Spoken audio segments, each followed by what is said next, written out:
Today, we delve into the art of hustle through the inspiring journey of a man who started his business from the bottom.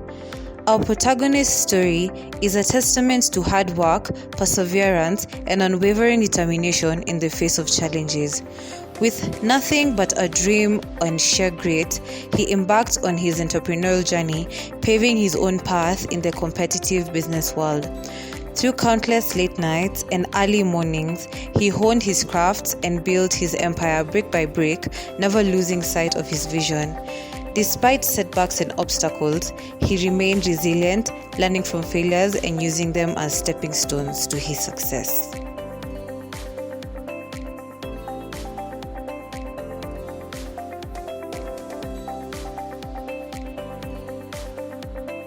Hi. Could you briefly describe yourself, your occupation, and what position you apply? Okay. My name is Charles Auro. I'm the managing director of this company called Real Careers Limited. That was incorporated in the year 2008. So we've been in operation basically since 2008. What role do you fill in this company? What do I feel? Yeah. The position? Yes, your position. I'm the MD. You're the MD? Yes. Okay, wow, that is amazing. Yeah. What would you describe yourself in 3 words? Well, in 3 words, number 1, I'm a staunch Christian. Pardon? I'm a staunch Christian, a father, and a good husband, and of course, hard-working gentleman. Okay. Yeah. Okay, that's nice. Before you started your company now, what was your initial business plan looking like before you decided to create all this? Okay. First of all, I went to school. But whatever that I'm doing is not what I went to school to study. I was at Kenyatta University and did my BSc in chemistry and biochemistry. Okay. I worked for a number of companies. I worked for Mias Sugar.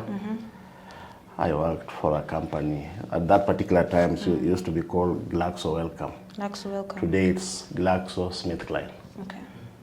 Yeah. Okay. And then after that, I went to Kappa Oil Refineries. And then I thought I should start my own thing. I saw it being done elsewhere, and then I went back to school. I did a diploma in human resources. And then I registered a company to offer consultants in human resources. So that's what we are doing, basically. Okay. And so far, what made you decide to pick the name for your company currently as you're progressing? What made you decide to name this company this?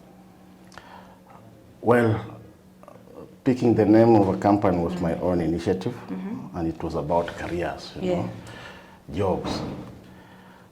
So what kind of jobs are these? So our initial plan was to try and look around for those people who are suffering. They have left college, they have left school, and they are suffering, and they need somewhere to land and some income. And we thought this should be called Real Careers Limited, so that you don't have to, you go to school to study something, you look around and it's not, jobs are not forthcoming. That's true. For that particular thing that you studied, that particular course that you studied at college. Then you go in for what is available, that is real. So we came up with the name Real Careers Limited. Okay, so what kind of job-related offers do you, give to the youth that, want All cadres. Oh, so you focus on everything? Everything. Everything? Yeah. When I did my research, I've been informed you're in cahoots with like 15 companies. Yes, where did you do the research? I have my ways. Okay. So 15 companies, that is a lot. So how is it going for you and the youth that are coming to seek the jobs? Like, how is it going so far? It's tough. For us, it's tough because Yeah. we are dealing with human beings. We said 15 clients. We deal with 15 clients, yes? Yes. And we handle quite a number of employees, more than 1,300. A day, a year, a month? All of them are working at the moment as we speak. Yes. They are placed in places, different places. And in every place there is a supervisor or two, depending on the number of employees that are there. So it's tough, and we handle everything in terms of paying them salaries, handling their personal issues. Even they will come, others have got very personal issues to solve. They come here also. Besides that, there are so many people who come here looking for jobs. Okay. So many youths looking for jobs. Yeah. Okay. How did you start your business? How did you begin your business? Yeah, we started in a hard way because of the limited resources that we had at the time. But we managed, slowly by slowly we managed. And was that in the year 2000 or before that? In the year 2008. 2008? Yes, that's when we started. Okay. And as you went about your business, could you kindly say like some of the mistakes you wish you could have avoided, as you are beginning the business to where you are now? Could you kindly tell us on some of the things you wish you never did then that could have changed something? Well, I can't say there are those serious mistakes that we could have avoided, because whatever that came, we handled things as they came. And throughout the journey, we've had challenges. Yes, any other business has got challenges. Any other venture has got challenges. But you need to be strong, tough, to be able to handle whatever that comes. The world of business today is quite competitive, as you can see, and especially our country. And not really our country, we can say our continent. It's not easy doing things in our continent, and more so in our country. And of course, when the global dynamics step in, things that are happening globally and you can't change, where you are, then you find yourself in difficulties. But you always find a way out, because there are so many other people in business, and you need to stay afloat. Okay, let me retract you back to a few minutes earlier. You talked about your company and how you decided to do this to help the youth attain jobs. Yeah.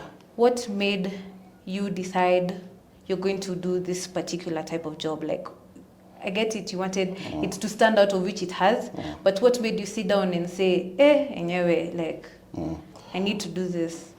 Because I had gone through difficulties myself. When I finished campus, it wasn't easy coming by jobs. Getting a job wasn't easy. How old were you? Sorry? How old? At that particular time? Yeah. When I started?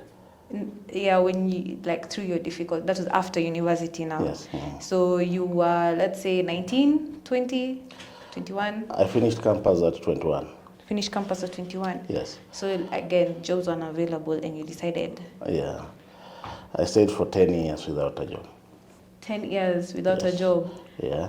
A meaningful job, that is, because during that time I needed cash to run around, survive. And I did funny jobs. Yeah. Like I was a conductor for a matatu for some time. Yeah. For a number of years, I was a conductor for a matatu. Okay, Yes. but due to those hardships and 10 years of not attaining a blue-collar job, what made you sit down and say, I'm going to do a real career, I'm going to start a real career company and I'm going to build it from the ground up? What made you decide and say, this is what I want to do? I got that motivation to start this company from the fact that so many people, at that particular time I can't say I was a young person. Yeah. Yeah. But I thought a lot of young people are suffering. That's true. They are going through what I went through. So I said, if I start this, we could be able to help other people, link people to opportunities, whichever kind of opportunities, but link youth to the opportunities. So that's how we started. What are you most excited about your work right now? What keeps you excited about your work? No, if there is anything that keeps me excited, it's the fact that I do my own work. Yeah, I employ myself besides employing other people. I employ myself. That's number one. And number two is the fact that I offer employment to a number of people who in turn also support their families. So this office supports so many people by extension. That gives me the energy to keep going. Yeah. Okay, that's nice. That's lovely. How do you market your business, and what online marketing techniques do you use?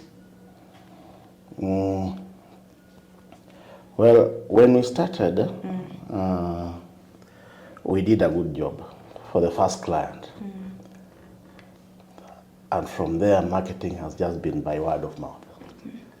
So the first client passed the same to some other people who are suffering, handling people, handling human resource by themselves. So they kept on telling them, no, you can be able to contract this to a qualified labor supplier who will handle your human resource, and then you go back to your core business, and in that way you grow your business faster. So that has been the way we've done our marketing, by word of mouth. Nice. How do you handle fast growth and scale towards your business? It's a challenge. It's a big challenge to handle fast growth. Sometimes you grow faster than you can handle, and it becomes a big challenge. You are forced to drop some other clients and say, no, you can handle up to this. But it's a good thing because there are also other players in the market. You come by those other clients and, get opportunities. Yeah. Okay. How do you evaluate the past ups and downs of your business to where you are now? Well, any business or any venture has its own ups and downs. It is easier to manage the ups because that's the most exciting part of any business. When you are making little money and you can be able to afford this, that for yourself and your family and other people surround you, it's exciting. The downs means the challenges that you face. So you confront the challenges, and look for a way of solving. If it's something that can be solved, you solve. But if it's a challenge that will affect you, affect your family, immediate family, affect your health, you let it go.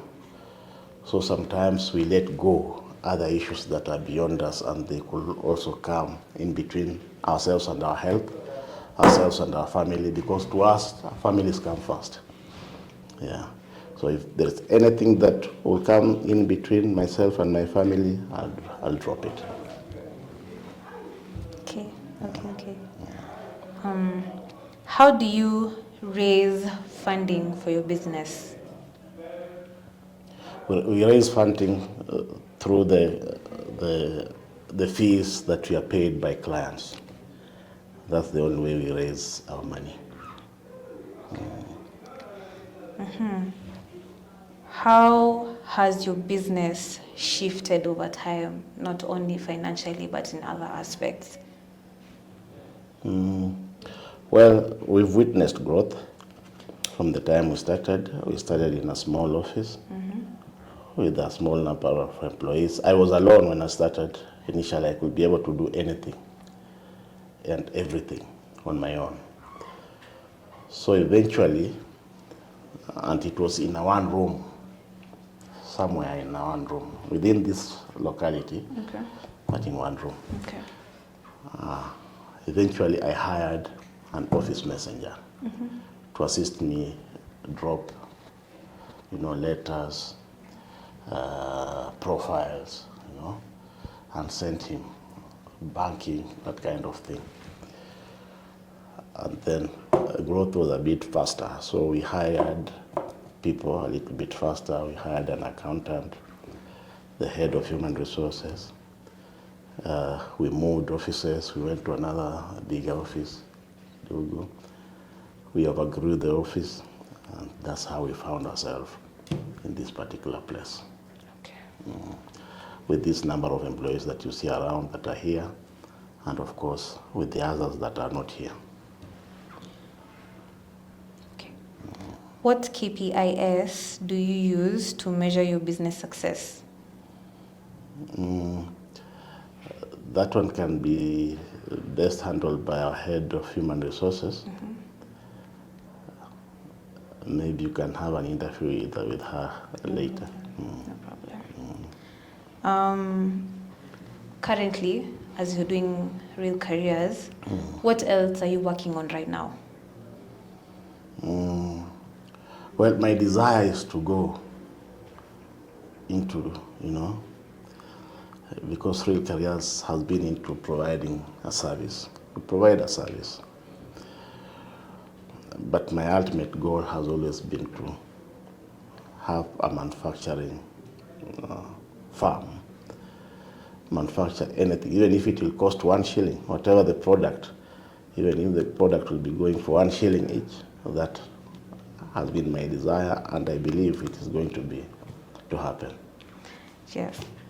That is a wonderful answer. Next question is, we're going to go over your financial questions. Yeah. So would you like a break from here, or would you like to continue? I can continue. We can continue. Okay. I'm strong enough. Okay. What are some of the biggest financial challenges you faced when starting your business? Biggest financial challenges. Yes. When you are starting, of course, you need to buy a few things here and there. But for our case here, we hired employees. We needed money to buy all the safety gears that employees use. We needed money to pay the first salaries before we are paid. So those were the challenges that we faced when we were. How do you fund your business? How did you fund your business in the early stages, and what financing options did you recommend? Would you recommend to new and upcoming entrepreneurs? When we were starting, we were lucky enough. We had friends around us who could lend us some little money to get started. But as we continued, we went for loans from our bankers. Banks are supportive enough if you have a good relationship with the bank will support you. So banks have played a crucial role in our growth. Yeah. So I would recommend, if you are starting, you may not have what is required for you to get financing from banks, because you are just starting. They want collateral here and there, but there are banks that will not ask for collateral. They want to believe in your dream. They want to believe in what you are doing. As long as you have started, and they can be able to assess and see that this is what you are doing, and it will bring in money. They just want to be sure that, money will be forthcoming. They'll give you money to get started. What banks are these you'd like to recommend to the upcoming entrepreneurs such as yourself? I'll give you banks that we've worked with. We've worked with Absa Bank, which is our main bank. We've also worked with Equity and Cooperative Bank. Okay. And all of them okay. Okay, so as you took the loan, no problems had occurred here and there, no big debts, nothing? No. Okay, so your business became a success. I like that. Okay. How do you manage your cash flow and ensure you have enough funds to cover your expenses? it's hard to have enough funds to cover all your expenses. Yeah, but we just ensure that whatever that must be covered for the business to keep standing has got to be covered. That's what we ensure, and we do that by just ensuring that what is coming in, in terms of income, is used for that particular purpose that is intended. We don't deviate funds and put funds elsewhere, otherwise you get stuck. The first day you get stuck. You get money, instead of using it to pay, for example, salaries, employees. Employees are not paid. Tomorrow they are not working, and therefore you are not in business. So just using the funds for the intended purposes. Okay. What financial metrics do you track to measure the success of your business? Well, for any business is about money, and what you need to track, and what we track in a nutshell. Where is it? The accountants are there. They'll tell you so many things about accounting, this and that and that and that. To me, it's about how much money has come in, how much money is going out, what is remaining as profit. So that is the only summary that I can give to that question. And of course, there are other things that come with it. You go to pay whatever that belongs to government, taxes go to be paid before you come up with your net. It's not even your net, because you need to keep investing whatever that you get for the business to grow. Okay. What financial software or tools do you use to manage your finances, and what would you recommend for other entrepreneurs or upcoming entrepreneurs? I can leave that to the accountants too. Okay. Yeah. To the accountant, noted. How do you balance short-term and long-term financial goals for your business? Aside from money coming in, money going, and how much is remaining? Yes. How do you, how do you look at it in a long-term and short-term financial type of way? Well, long-term means maybe you have got projects that, like what I told you about, Yes. What you are thinking to do in future. The only way we manage, the only way and easiest way to manage long-term financial obligations, depending on how much you need, is to approach your bankers. Like you need to buy a machinery, that kind of thing. That's a long term. You start planning for it, Or you want to build an office. You need to buy land and build an office. You need banks to come in. Short term, we manage from what we get. Yeah? We avoid over borrowing. Yeah. Okay. What are some of the common financial mistakes, or what are some of the financial mistakes you think you made that you can tell other entrepreneurs like yourself or upcoming not to do? Well, one major mistake we made, and I'll cite it, was during pre-COVID period. Nothing had prepared any business person, any entrepreneur for COVID. So whatever money that we had then, we kept investing here and there, not knowing that there's a pandemic just on the way. So when it hit, we didn't have funds. So what I will tell people, young people who want to go into business, they want to become entrepreneurs, is that always keep some money somewhere, let it be there, whether you're having good times or you're having bad times, let the money be there for some time. You never know what will come tomorrow. You never know what will hit you and your business tomorrow. Yeah. Yes. On to the last question concerning, finances. What advice would you give to struggling entrepreneurs who do not have those means of funding and are just trying to find their way up, to the pantheon of, global success and wealth? What advice would you give those entrepreneurs who are struggling financially? Number one advice I will give is that please hang in there. Yeah, because there is always light at the end of the tunnel. And if you want to solve a problem, you don't keep quiet with your problem. You speak to people. Speak to institutions. Speak to friends who are in the business like the one you are in, how they are coping.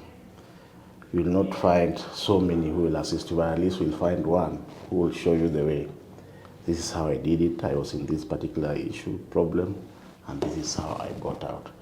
So speak about your problems, approach institutions, approach professionals, who are around you.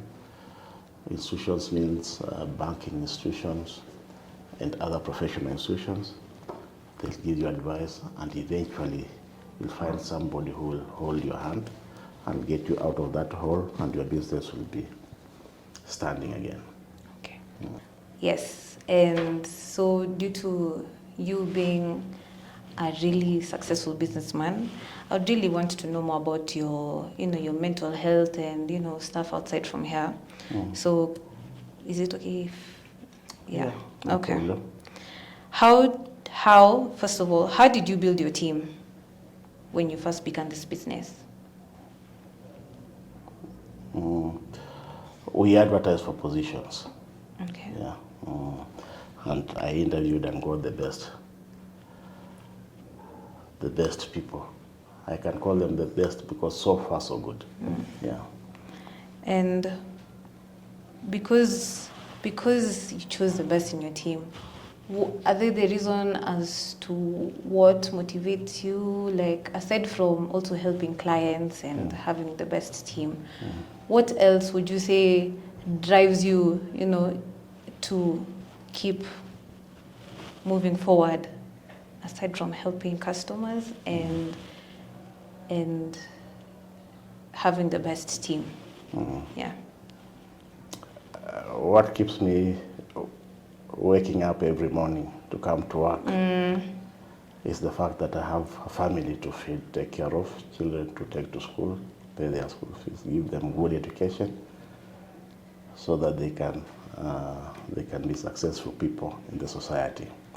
It does not mean that having education all the way makes you successful, but schools play a part in building the character of an individual. So that particular aspect makes me, come to work, besides what you've mentioned, of course. And I believe also my people, my employees, are also taking care of their families. So by extension, helping so many other children out there. Yeah. Okay, and let me bring you back again a little bit. You have your family, you have your good team that you really adore so much. You also talked about the COVID period. Yes. Of course, that caused stress financially, mentally. How did you come about, how did you endure the stress? How did you decide, this is so stressful? How did you overcome all that? Well, I am in the practice of letting go what I can't handle. And, concentrating on what I can only handle. So that's how I've avoided stress. Whatever that I can't do, I leave it. I do what I can do. Even if I'm getting little money out of it, It is better to be in good health and have a good family around you than have a lot of money and have problems and die and leave your money in the bank and leave your family. So that's how we cope. And can you say that this has affected your mental health positively, or sometimes you just feel like, my mental health, my family's health matters, so I'm just gonna put my mental health aside? Like, how do you take care of yourself and your mental health? I'm stable, mentally very stable, because I have a supportive family, supportive wife. If there's anything that is eating me up, anything that is giving me stress, my wife will point it out and say, why can't you do without it? We need you more than we need that, So we let go and move. Okay. Yeah. Okay. And that's what has kept us going. And as I said, very stable mentally. Talking of your family, how do you manage your work-life balance? How do you manage your work-life balance? Life at home and life at work. How do you manage that? Family to me comes first. I believe to any other person, family comes first. And work comes in second. Of course, work supports family, but without family, there's no work. To us, without family, I'll not come to work. So family comes. So I give them whatever that, if they require me, even if I was told today, right now, this particular time, that my daughter is sick and she's in school, I'll stop what we are doing and rush to where my daughter is. So that's how it is. Okay, that's lovely. That's lovely. How does your typical work day look like? Yeah, I wake up very early in the morning. Most of the time during weekdays, at 4:30 I'm up.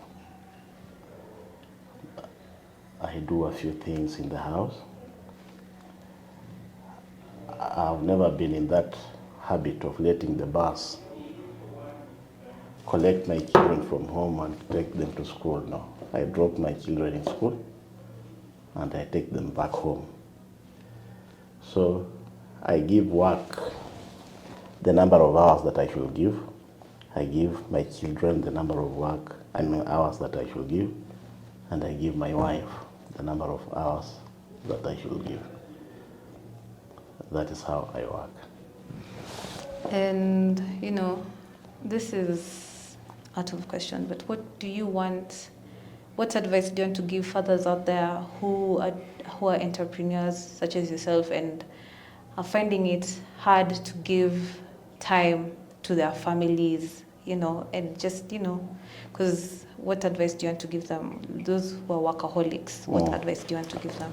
Well, the advice that I will give such fathers, I believe most likely they are not there, because if they are there, then they must be running a very difficult life. Family is where you get your comfort, When you are so stressed and, when you have had a bad day, you go back home and you look at your family and you forget everything that went on at your place of work. So it's good. It's good to remember that at what particular point you may not have that office. You will not have it. Because even if you are running your own business, at some point, old age will throw you out of that office. Where will you go? You will go back to your wife and children there. So it's better to be close to family. What are your daily habits for connecting with your team? My daily habits, I come here before anybody comes in. I'm here normally by around 6:30. I come in, do what I want to do. Sometimes I leave before they come in. But most of the time of the day, I'm in touch with my team here and outside this place just to find out what they are doing, if they are in any difficulties that require my attention, so that I can be able to attend to them. So I'm always in touch with my team. Okay. And also I give them time to work on their own. I don't micromanage anybody, so that they are able to feel free, do the work as they know it, so that they can be beneficial to the company. How do you see, in your perspective, how do you keep your trust with your employees? How do Trust. trust with you, like maintain that relationship. How do you do it? It's hard to trust everybody 100%, but I trust my employees because, number one, when I require them to be in a particular place, they'll be there. If I require them to be here at 8:30, they'll be here at 8:30. All of them are here at 8:30, except when they are having difficulties. And I've never had any issue with any employee, but I know what to give my employees and I know what to keep to myself. The company has got to keep going. So there is stuff that is supposed to be confidential, remains confidential. Stuff that is supposed to be known to the accounts department remains there. What is supposed to go to HR goes to HR.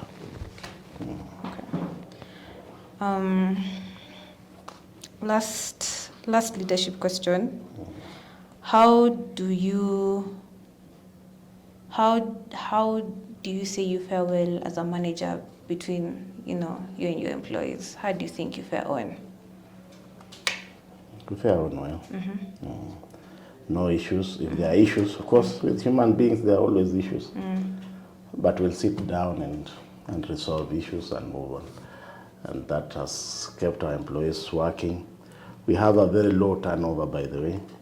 We don't sack people. They leave on their own volition if somebody has to leave. Because we try as much as possible to maintain people at their workplaces, simply because we need them as much as they also need us. Yeah. Okay. So, the last two questions. How did you come to recognize the gap in the market you could fill with your business? Yeah, when we started, there were very few companies who were offering the services that we are offering. It was a new concept, by the way. This concept of outsourcing employees from a third party is a foreign concept. It's a concept we got from Europe and the US, where companies do not employ, people directly. A company like a manufacturing firm has got this plant here that does, for example, tissue paper. They want people to come and work here.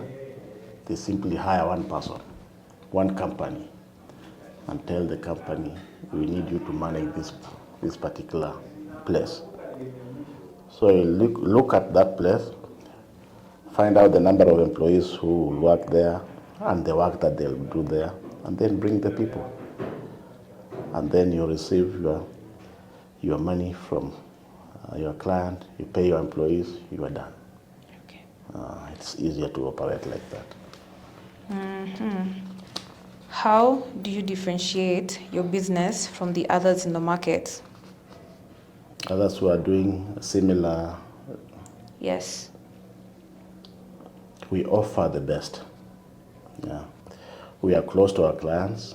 When they call, we are there. Sometimes we visit our clients even at night.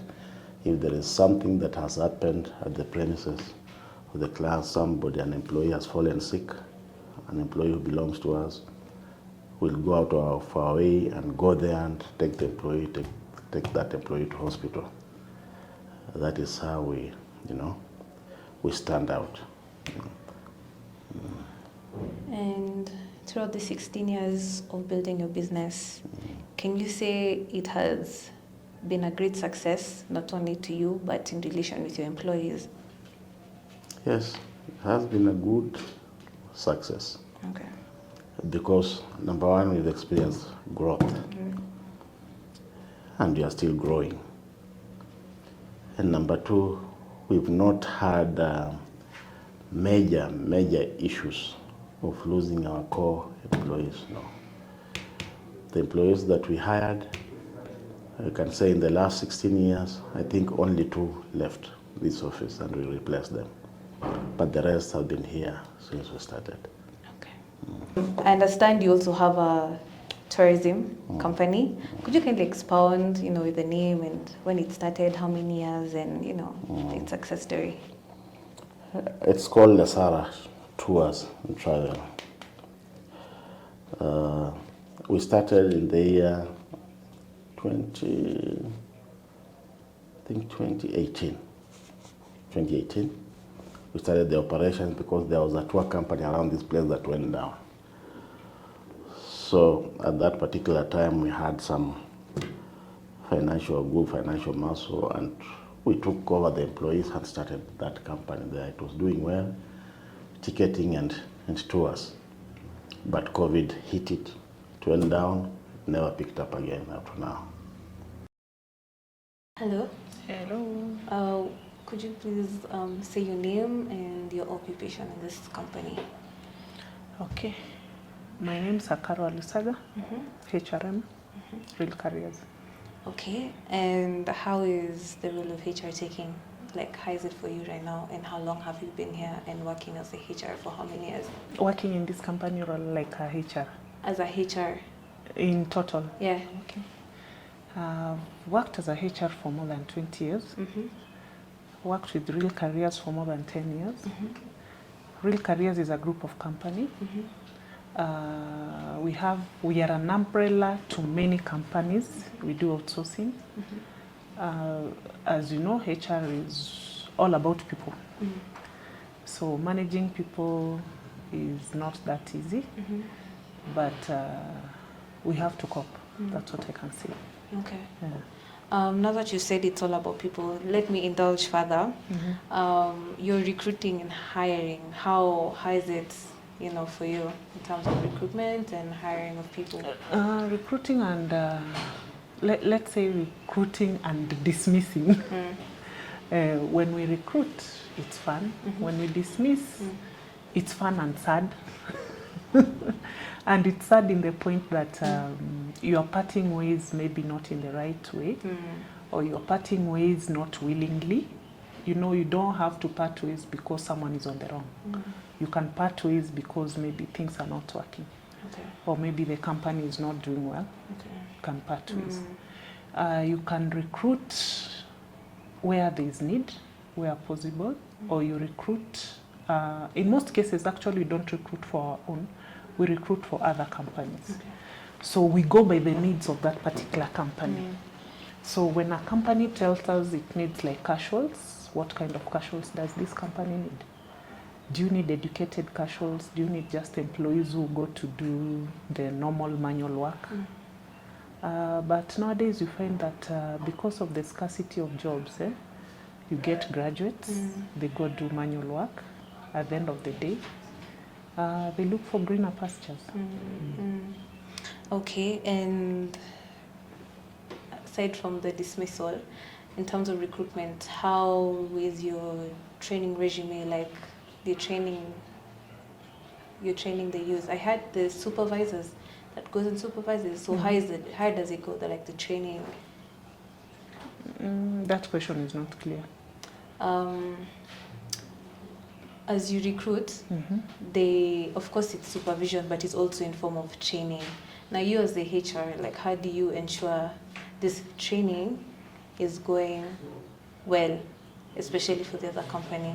Okay, one, that's a bit tricky, but one, the supervisor has to be qualified, that is one. Two, the supervisor has to undergo some training, either professionally or just locally.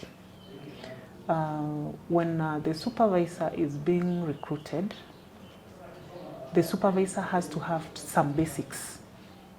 Let's say, like, for example, today we are recruiting for a company like Apex. Apex is a company that deals with steel. There's high risk in terms of safety. So one, this person has to have proper skills on first aid. This person has to have good manufacturing practices. So at least the basics, whereby in case of an accident, what do I do? There are two ways. This training can either be done by us, or the training can be done by the other company, that is where he's attached. You find that there are companies after every 3 months, they have to take the employees to training. Not only the supervisors, plus the casuals. Because if I'm safe and you're not safe, it's useless. So we have to look at safety measures on all directions.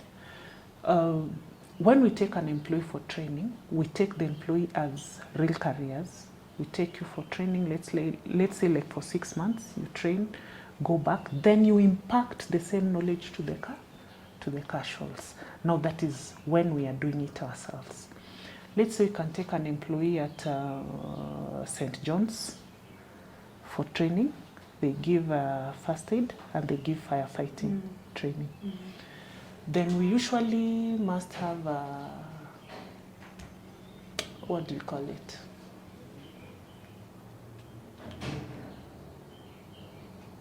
It's called a fire. Mbona hiyo jina imekata? Brigade. No. Okay, we have to pretend there's fire, or we have to pretend there's danger. So the main aim of that is for us to see when there's danger, how are these people going to behave? But the only people who know there's no danger are the people that are going to take the act. These are the firefighters and the first aiders. But we want to know today, in case there's danger, how will the receptionist react? Atatoka reception aenda ruke huku ama tatafuta fire escape. So such things have to be impacted to the employees by the supervisors. But as you know, people are different. Casuals, unajua wengine sijui wanatumia nini. There are those who will accept to take the training and internalize it, but there are those who, even if you train, you will not be on the same page. But we still have to deal with such employees. Okay. How as a HR do you maintain the company culture? The company culture, one, it depends with the employees you have. Then what guides us most is the company policy. Like, for example, in here, you will notice we don't have a dress code. And we don't have a dress code because our job is more of field than kukaa kwa office. Corporate. So if today I'm going to visit a company like Unga, let's say, for example, you'll find that I have to mingle with the casual. I have to climb up, I have to climb down. So climbing up in a skirt. That makes sense. Won't make sense. When I go there, I have to have the right PPEs. So supposing I'm being told, we want you to have this cape, we want you to have these gloves, we want you to have this mask. It's the order of the day. You have to comply. So the company culture, once, it depends with the kind of employees you have, which you have to impact to the employees. It also depends with your company policy. Because once you come into a company and I tell you this is what is required of you, definitely, if you don't follow what is required, there are repercussions behind it. But if it's open, you will do what you feel is good. Okay. And how do you maintain a creative and safe workspace? Not only the employees, but also yourself in relation to even your boss? Safe working place. Definitely we have to put the safe gears in place. You will notice, like here, we have residentials and we have offices. So, one, there's security at the entrance. We have to ensure that this security person knows at least 3/4 of employees that are required to be in this office permanently every day. And apart from that, in terms of security, sana, let's say like maybe our director, if we feel the environment is not conducive, why leave him come? So unamwambia tu fanya kazi huko nje ama fanya kazi kwa nyumba. Then for us ourselves, I guess we have to know each other well. We have to work as a team. We have to follow our rules and regulations, and it will always be easy. Okay, in HR, most of the things rotate among the policy of the organization. It's very simple, because when now we put it in terms of the practice itself,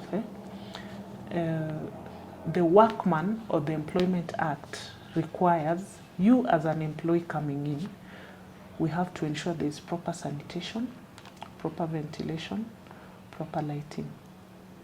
The water is safe. Where you are staying is safe. There's enough ergometrics, whereby your work and wherever you are is a safe place for you to work. Lakini leo ukikuja kukaa hapa na hii meza inaanguka, ukikuja kukaa hapo unaamka kwa kiti mgongo inakuuma. Are you safe? And an environmental, like a friendly type of environment in terms of correlating with your fellow, workmates. How is that ensured to become peaceful? That is tricky. Ushaifanya na mtu acheki? Or have you ever been in class with somebody who doesn't even laugh? So what do you require to do? It's to know this person. Sindio? You can crack a joke. To him it's not a joke, or to her it's not a joke. He feels offended. So in most cases, apart from making that friendly environment, you have to know the person as an individual for you to succeed. Because there are people who don't take in jokes. There are people who have no time for jokes. There are people, ni kazi imemleta, niyo kazi akimaliza, hata kuata na ile katasi ya kuambia I'm leaving or tomorrow I'm not coming. Ye ni mail, tomorrow I'm not coming, Emmanuel, period. So here we look at an individual, then you have to lure this person slowly. Hata kama mtoto akuli, huwezi mchapa akule, si ndio? Juu atakuwa amekataa kukula. Lazima umbembeleze na umwambie kwa nini anafaa kukula. So this kind of people, you have to really understand them. There are those who have some psychological problems. There are those who maybe have passed through things that they feel they don't want to go back again. So when you're working in an environment, especially where you are many, you really have to understand someone before enforce, unless it's affecting your work. But if it's not affecting your work, why interfere? Kama mimi nafaa kukuja hapa ni type barua 10 na day nimalize nipe mdosi na niende na nimempea na amesema iko sawa, lazima niende nicheke na kila mtu. So it depends with the individual, and as I've said, most companies are guided by the company policy. You find munaingia, muna assemble mahali, munaomba, ijalishi wewe ni Muislamu, wewe ni Mkristu, wewe ni Muhindi, wewe ni munini, you assemble, you pray, you finish, then after you pray, ndio mna dispatch, mnaenda wapi? Mnaenda kazini. That is the company culture. They are used to that. But there are organizations whereby you cannot bring that congregation together. Useme mnaomba ndio mfanye nini? Muende job. Juu maybe mdosi wako I believe kuna God. A good example I can give you, we've worked in Unga, we've been in Unga you could not pray. Why? The CEO anakuambia hakuna Mungu. The chairman anakuambia hakuna Mungu. Na ukiomba utamwona huko anavuta sigara, kwanza anaongea na simu na kelele, ni kazi zile za fanyeni haraka muende. So once you learn the culture of an organization, or you look at the policy of the organization. Hakuna mali kwa HR inasema at once you get into an organization you have to pray or you have to force someone to talk to you. Kazi inaendelea sawa. Everything has to flow smoothly. Okay, and with you and your boss, how is it that you are maintaining an employer-employee relationship, and not only outside but also here in terms of this whole entrepreneurship business? Okay, one, when I clearly look at my contract, it has my duties and responsibilities. Apart from duties and responsibilities, there is what we call work ethics. My boss, one, is a very friendly guy. Very friendly. Na is a kind of person, hata ukimkosea, atakwambia umemkosea, but in a way that will make you understand kweli you are wrong. Ushaikosea mtu ka feel guilty? Yes. So he's that kind of person. Is not the person that you'll go wrong, then afure ama kasirike akutoke, hapana. So kwambia, Carol, here you did ABCD, I didn't like it, let it not happen again. That is one. Two, kuna what we call ile respect ya ofisi. This is my boss. Akiamua leo anitaki, ushaona tu ndo ameamka na kasikia sikutaki, si utaenda. But your rules and regulations of the organization, duties and responsibility in your contract. Then we have the AOBs. Like today anaweza kuja niambie, for example, I need to buy my kid a book. It's not my duty, sinu kweli. Nafaa kubaia mtu wangu kitabu, but I'm not in a position kindly. So kimbie textbook center unibaie book. How does that come in? How you relate as individuals? So our worker-employee relationship, to me, it's okay, it's good, because you can reason together. And as we say, the boss is not always right, or there are those who say the boss is always right. If he comes with something and you try to challenge and you say, this one, I think we should do it A, B, C, D, not the other way. You'll always give in, so long as you give reasons why you think that way is better than what he had suggested.